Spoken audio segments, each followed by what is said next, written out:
Hello, today I thought I'd read you the story of The Snail and the Whale. It's by Julia Donaldson, and she also wrote The Gruffalo and The Gruffalo's Child that we've read in the classroom.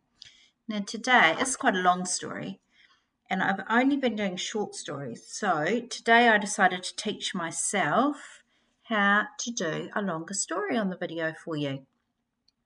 So hopefully it'll work. I wonder what new things you've had to learn while you've been at home in lockdown.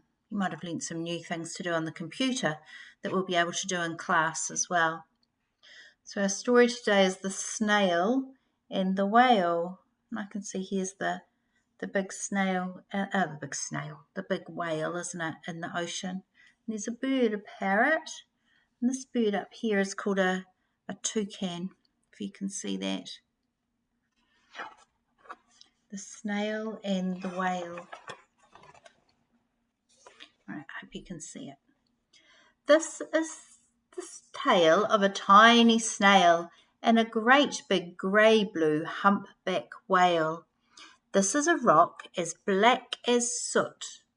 And this is a snail with an itchy foot. There's a wee snail down there.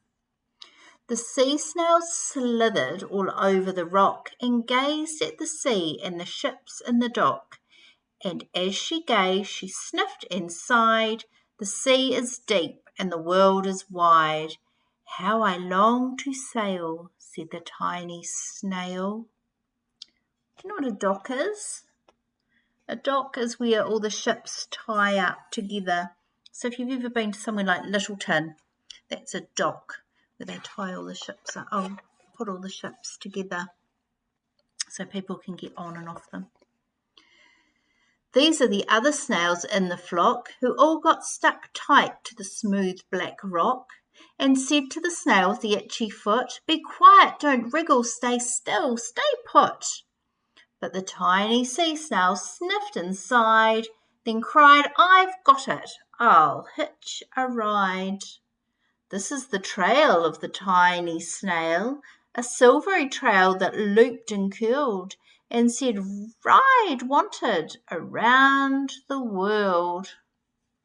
And there he is, he's written, "Ride wanted around the world" on the rock.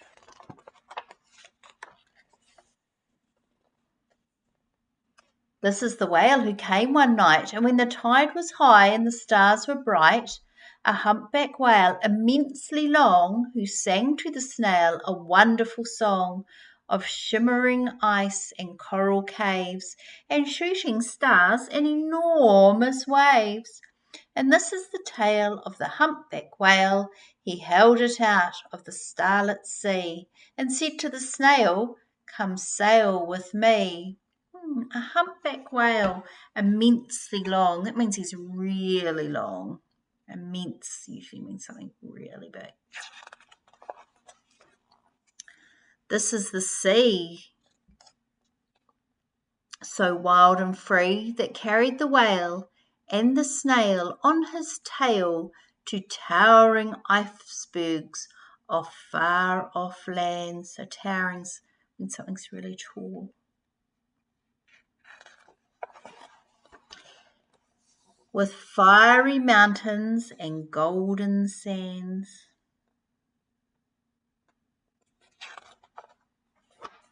These are the waves that arched and crashed, that foamed and frolicked and sprayed and splashed the tiny snail on the tail of a whale. Can you see him way up there?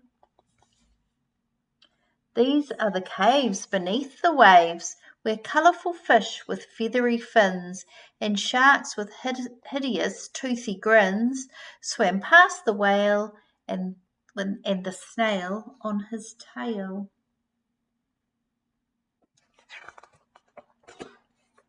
This is the sky, so vast and high, sometimes sunny and blue and warm, sometimes filled with a thunderstorm, with zigzag lightning flashing and frightening the tiny snail on the tail of a whale. That stormy sea. See all the greys The black that they've used to make it look, the illustrators used to make it look all stormy.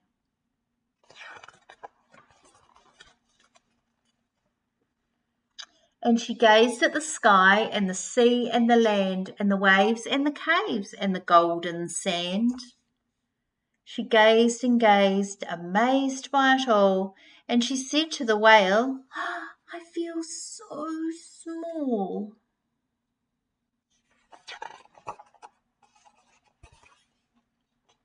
But then came the day, and the whale lost his way.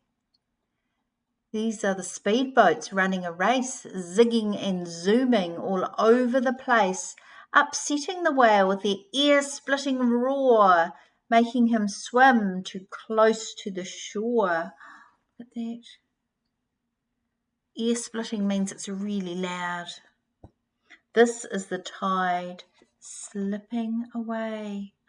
Do whales like to be out of the water? How do you think that whale's feeling? But it's very uncomfortable.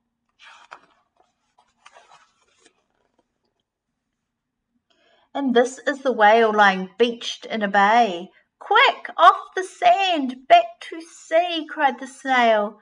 I can't move on land, I'm too big, moaned the whale.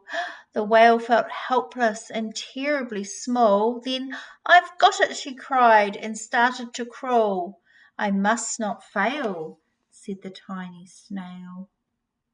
What do you think that snail's going to do? What do you think a snail might be able to do to rescue a whale?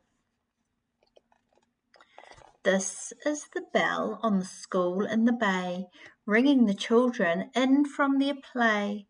This is the teacher holding her chalk, telling the class, sit straight, don't talk. This is the board as black as soot. This is the snail with an itchy foot. A snail, the teacher turns pale. Look, say the children, it's leaving a trail. This is the trail of the tiny snail, a silvery trail saying, save the whale. These are the children running from school, fetching the fireman, digging a pool, squirting and spraying to keep the whale cool. Look at them all working so hard there to help save the whale.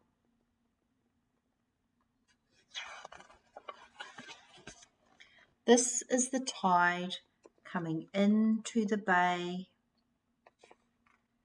And these are the villagers shouting hooray as the whale and the snail travel safely away. Back to the dock and the flock on the rock, who said, how time's flown, and haven't you grown? And the whale and the snail told their wonderful tale of shimmering ice and coral caves and shooting stars and enormous waves. And of how the snail, so small and frail, with her looping, curling, silvery trail, saved the life of the humpback whale. Then the humpback whale held out his tail and on crawled the snail after snail after snail. Look, not just one snail on his tail, he's got lots of snails. And they sang to the sea and they all set sail on the tail of the grey-blue humpback whale. And that's the end of a lovely story. Hope you enjoyed the whale, the snail and the whale.